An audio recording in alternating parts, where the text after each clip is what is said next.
gentlemen, KOPW 2020 has now finally been officially fully shaped, and your opinions officially matter as you now have the opportunity to vote.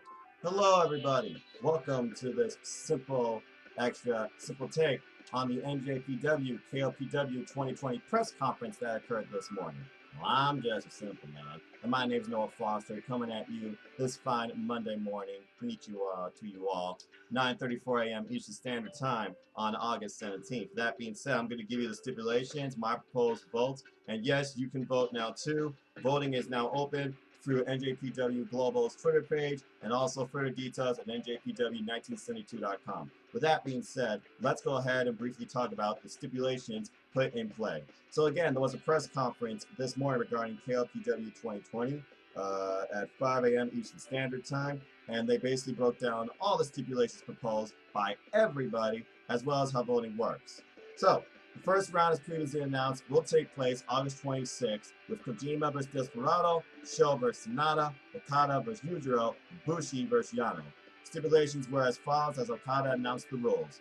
For Satoshi Kojima, he wants a finishers-only match. Just lariats and pince loco will lead to a win, nothing else. Now Desperado, he proposes a no-finishers match with no use of the pince loco or the lariato. Use of either of those moves will lead immediately to a disqualification. Our following match following that, Toru Yano and Bushi.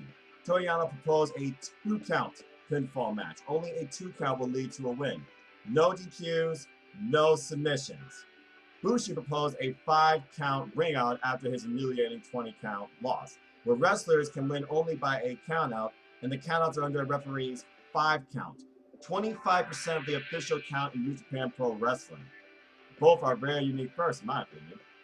Sho and Sanada, they both agree on the same thing. Simple as this. Submissions match, no pinfalls, give up only. You have to verbally or physically tap out your opponent to win. I couldn't think of a better match between these two to settle the score.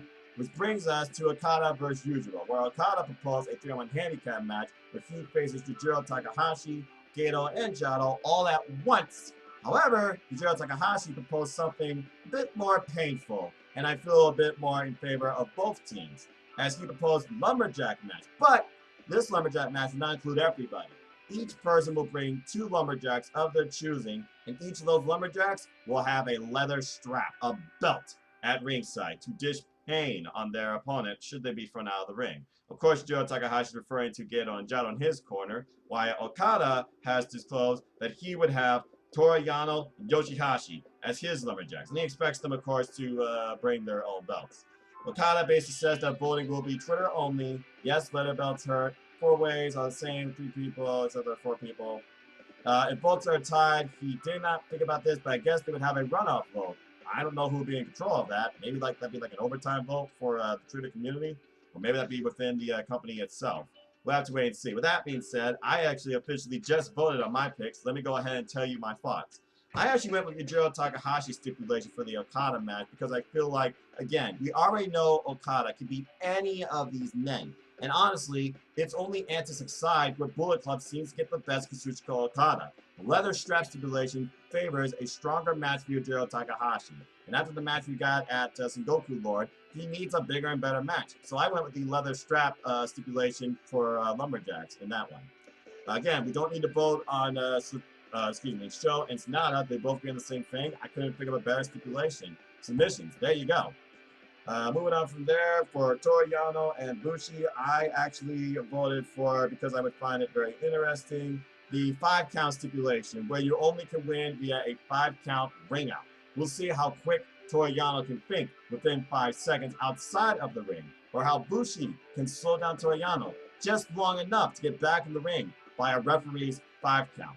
I can't recall the last time I ever heard something like that. We've had special guest referees with fast counts where a 3 feels like a 2, so I kind of went against the 2-count stipulation on that reason.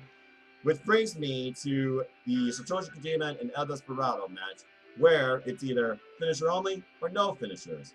When it comes to Satoshi Kojima, every match he basically has been in, he has won via the Lariato. That is his ace in the hole. It makes me wish that he could probably maybe bring something different. And now this is the opportunity to see if he can do it.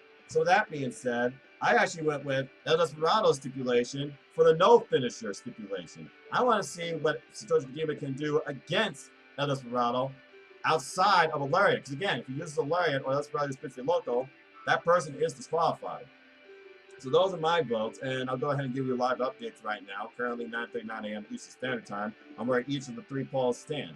Let's see here. For the Toru Yano Bushi match, it's in favor of Toru Yano right now. By the way, over 4,500 votes so far within the last few hours have so far been put in to this these polls. And you guys literally have over 6 days left.